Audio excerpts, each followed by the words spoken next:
పెద్దపల్లి జిల్లా మంతని మున్సిపల్ పరిధిలోని పాత పెట్రోల్ బంక్ సమీపంలో ఉన్న శ్రీ రేణుకా ఎల్లమ్మ తల్లి ఆలయంలో జరుగుతున్న 25 సంవత్సరాల వసంతోత్సవాల్లో భాగంగా రెండో రోజు కార్యక్రమాలు ఘనంగా కొనసాగుతున్నాయి. ఈ సందర్భంగా పెద్దపల్లి డీసీపీ రామరెడ్డి దంపతులు ఆలయాన్ని సందర్శించి శ్రీ రేణుకా ఎల్లమ్మ తల్లిని దర్శించుకున్నారు. అనంతరం గౌడ కులస్తులు వారికి శాల్వాతో సన్మానం చేశారు. ఈ సందర్భంగా రామరెడ్డి మాట్లాడుతూ వసంతోత్సవాలకు ఆహ్వానించిన గంగాపురి, సూర్యాపల్లి గౌడ కులస్తులకు కృతజ్ఞతలు తెలిపారు. చిన్నప్పటి నుంచే రేణుకా ఎల్లమ్మ తల్లిపై ప్రత్యేక భక్తి ఉందని తెలిపారు. చదువుకునే సమయంలో హాస్టల్ ఎదుట ఉన్న ఎల్లమ్మ ఆలయానికి ప్రతిరోజు వెళ్లేవాడినని తెలిపారు. మంతనిలో జరుగుతున్న ఈ ఉత్సవాలకు సతీ సమేతంగా కలిసి వచ్చి అమ్మవారిని దర్శించుకోవడం ఆనందంగా ఉందని తెలిపారు. వారి నాన్న జ్ఞాపకార్థాన్ని కళాకారుల చేత గుర్తు చేశారు. అలాగే 5 రోజుల పాటు నిర్వహిస్తున్న ఒగ్గు కథ కార్యక్రమాన్ని వీక్షించి కళాకారులను అభినందించారు.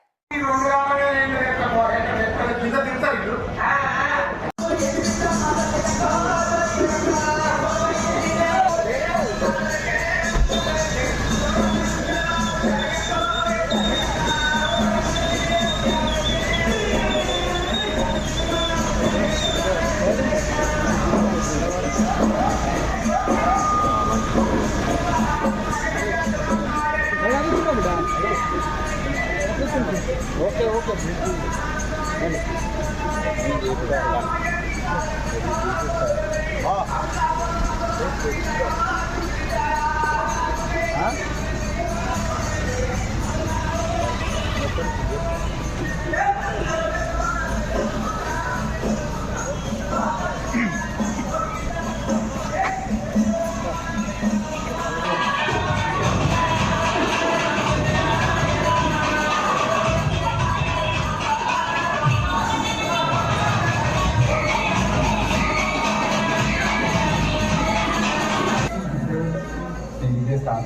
ఇది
ఫోటో ప్రముఖులకు, ముఖ్యంగా గౌడ సంఘం పెద్దలకు మరియు ఇక్కడ విచ్చేసిన వారందరికీ 25 సంవత్సరాల సిల్వర్ జూబ్లీ జరుపుకునే సందర్భంగా గౌడ సంఘ సోదరులందరికీ నా హృదయపూర్వక నమస్కారాలు. నేను కూడా నా చిన్నప్పటి నుంచి రేణుకా ఎల్లమ్మ అంటే నాకు చాలా ఇష్టం. మేము చిన్నప్పుడు చదువుకునే రోజుల్లో మా హాస్టల్ ఎదురుగానే అమ్మవారి గుడి ఉంటుంది ఎల్లారెడ్డిపేటలో. మా క్లాస్మేట్స్ కూడా నరేందర్ గౌడ్ అండ్ మా ఫ్రెండ్స్ అందరూ టెంపుల్కి మేము రెగ్యులర్గా పోయేవాళ్ళం. అందుకొరకు కిరణ్ గారు ఒక 1 month బిఫోరే నాకు అడిగారు ఈ ప్రోగ్రాంకు తప్పకుండా రావాలని. ఈరోజు మా ప్రెసిడెంట్ గారు, మీ గౌడ సంఘం ప్రెసిడెంట్ మరి అందరి సమక్షంలో నేను వచ్చి అమ్మవారిని దర్శించుకునే అవకాశం కల్పించినందుకు మీకు అందరికీ హృదయపూర్వక నమస్కారాలు తెలియజేస్తూ ముగిస్తున్నాను.